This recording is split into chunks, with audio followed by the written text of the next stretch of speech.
ஆண்டவராகிய இயேசு கிறிஸ்துவின் நாமத்தினாலே உங்கள் அனைவருக்கும் அன்பின் வாழ்த்துக்கள். இந்த நாள் உங்கள் அனைவருக்கும் இனிய நாளாக அமையட்டும். இந்த நாளிலும் தேவன் ஒரு வசனத்தின் மூலமாக நம்மோடு பேசுவாராக. 1 சாமுவேல் 30ஆம் அதிகாரம் 4வது வசனம். அப்பொழுது தாவீதும் அவனோடு இருந்த ஜனங்களும் அழுகிறதற்கு தங்களில் பலனில்லாமல் போக மட்டும் சத்தமிட்டு அழுதார்கள். இந்த சம்பவத்தை குறித்து நாம் பார்க்கும்போது, தாவீது சிக்லாகு என்ற பகுதியை சேரும்போது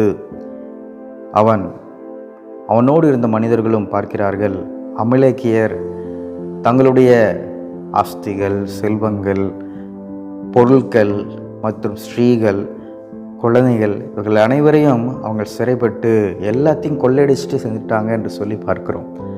அந்த இடத்துல ஒரு வெறுமையான ஒரு சூழ்நிலையில் தாவீதும் அவனோடு இருந்த மனிதர்களும் அதை பார்க்கிறாங்க.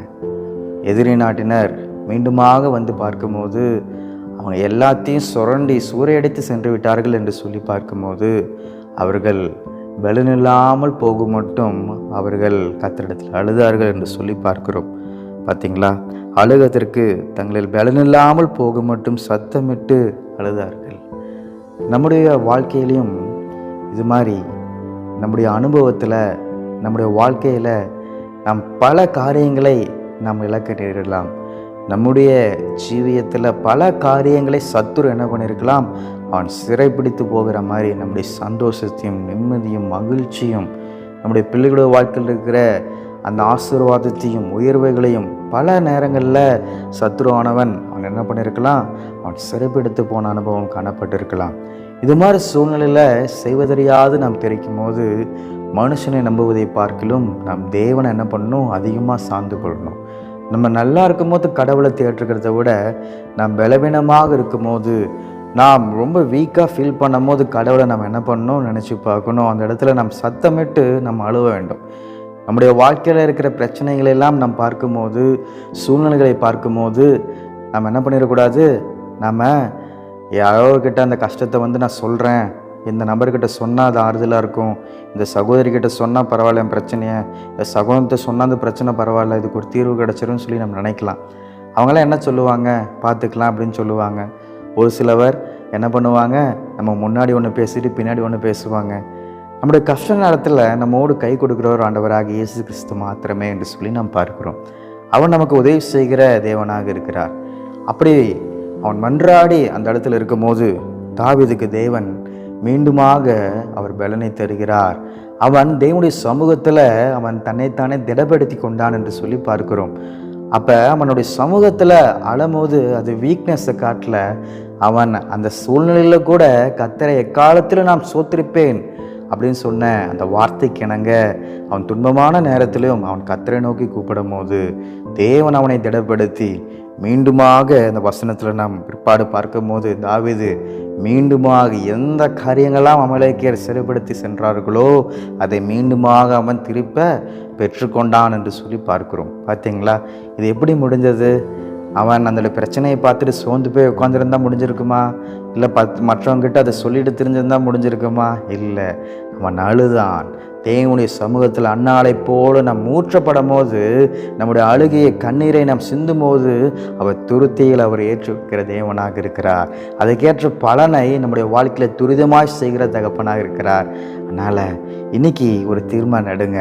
தாவீது திருப்பி கொண்டது போல என் வாழ்க்கையில் நான் இழந்து போன அனுபவம், நான் இழந்து போன சாட்சி, நான் இழந்து போன அன்பு, நான் இழந்து போன தெய்வீக சுவாபங்கள், நான் ஆதி அன்பில் நான் இழந்து போய் காணப்படுகிறேனா, ஆதியில் இருந்த அந்த வைராக்கியத்தில் இழந்து போய் காணப்படுகிறானா, ஊழிய வாஞ்சையில் ஆதியில் நான் இருந்த அந்த ஈடுபாட்டில் நான் குறைந்து காணப்படுகிறேனா, என் பிள்ளைகள் வாழ்க்கையில் சில தடைகள், ஆசீர்வாத தடைகள் சத்துரு சூழெடுத்து கொண்டு போயிருக்கிறானா என்று சொல்லி நீங்கள் என்ன பண்ணணும், திங்க் பண்ணி பார்க்கணும். அப்போ நீங்கள் தேவனுடைய சமூகத்தில் நீங்கள் அழ வேண்டும். நீங்கள் சும்மா சோகமாக இருந்து நீங்கள் பலர்கிட்ட சொல்கிறனால உங்கள் வாழ்க்கையில் அற்புதம் நடந்துடாது.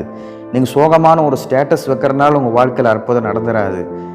உங்கள் வாழ்க்கையில் மெய்யான அற்புதத்தையும் நீங்கள் மீண்டுமாக திருப்பி பெற்றுக்கொள்கிற அந்த அனுபவம் வர வேண்டும் என்றால் நீங்கள் அழ வேண்டும்.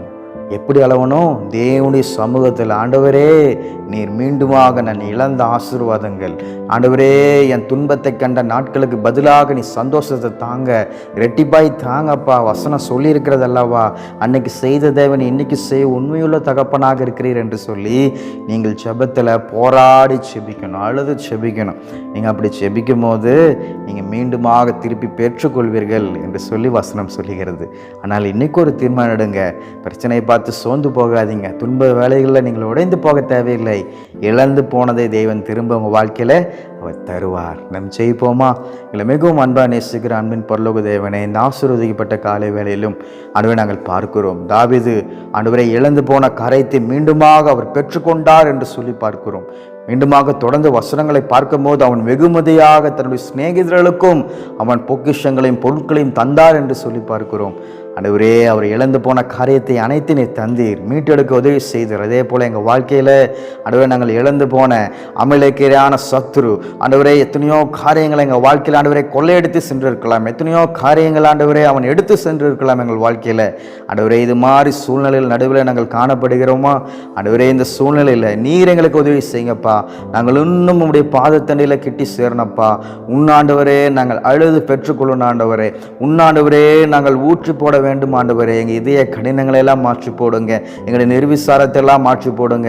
உன்னாண்டவரே, மனிதர்களை தேடி ஆண்டவரே, இவர்கள் எனக்கு உதவி செய்வார்களா, இவர்கள் என் துன்ப நேரத்தில் கை கொடுப்பார்களா, இவர்கள் எனக்கு அனுகிரகம் சகாயம் பாராட்டுவார்களா என்று சொல்லி நான் எத்தனையோ மனிதர்களை தேடி அலைந்திருக்கலாம். என்று வசனத்தில் கூறப்பட்டதுபடியாகவே ஆண்டவரே, எங்களுடைய பலன் ஆண்டவரே குன்றி போகும் மட்டும், எங்கள் பலன் இருக்கும் வரை ஆண்டவரே உம்முடைய சமூகத்தில் நாங்கள் செபிக்கிற ஆண்டவரே ஒரு நல்ல மனதை நீர் எங்களுக்கு தரும்படியாக செபிக்கிறோம். நாங்கள் அப்படி ஊற்றி போட்டு செபிக்கும் போது நாங்கள் இழந்து போன அனைத்து ஆசீர்வாதங்களும் தாவீது போல நாங்களும் பெற்றுக்கொள்வோம். ஆண்டவர் அனைத்து காரியங்களும் மீண்டும் பெற்றுக்கொள்ள நீர் உதவி செய்கிற தகப்பனாக இருக்கிறீரப்பா. இந்த காலை வேளையில் எந்த சூழ்நிலையில் அவர்கள் ஆண்டவரே செபித்து கொண்டிருக்கிறார்களோ, ஆண்டவரே இதை கேட்டுக்கொண்டிருக்கிற ஜனங்களுடைய வாழ்க்கையில் இழந்து போன ஆசீர்வாதங்களை எல்லாம் மீண்டுமாக அவர்கள் பெற்றுக்கொள்ள நீர் கிருபை செய்யும்படியாக செபிக்கிறப்பா. நல்ல ஜெப வாஞ்சை நீர் தரும்படியாக செபிக்கிற ஆண்டவரே, நீரே ஆசீர்வாதம். எப்படி தாவீது ஆண்டவரே தன் பொக்கிஷங்களை அவர் தந்தாரோ, அதே போல நாங்களும் நீர் எங்களுக்கு தந்த ஆசீர்வாதங்களையும் ஆண்டவரே நாங்கள் மீட்டுக்கொண்ட அந்த அன்பில் நாங்கள் மீட்டுக்கொண்ட அந்த ஆதி அன்பு ஆண்டவரே அபிஷேகம் இது அனைத்தும் ஆண்டவரே நாங்கள் பலருக்கு கொடுக்கிற நபர்களாக நீர் எங்கள் கைகளை எங்களுடைய ஆவிக்குரிய வாழ்க்கை நீர் பலப்படுத்தும்படியாக செபிக்கிறோம். ஆசீர்வதிங்க. இந்த காலை வேளையில் ஒப்பு கொடுக்கிற அனைவரை ஆசீர்வதிங்க. இந்த நாளிலும் விசேஷ நாட்களை கொண்டாடுகிற ஒவ்வொரு உள்ளங்களை ஆசீர்வதிங்க. இன்று போல வாழ்க்கை நடுவே ஆசீர்வாதமான நாட்களை அவர்கள் கொண்டாட நீர் கிருபை செய்யுங்கப்பா. இந்த வெயில் நாட்கள் நல்ல பாதுகாப்பை தாங்க. மீட்பராகிய இயேசுவின் நாமத்தினாலே ஜெபிக்கிறேன் ஜீவனுள்ள நல்ல பிதாவே, ஆமென்.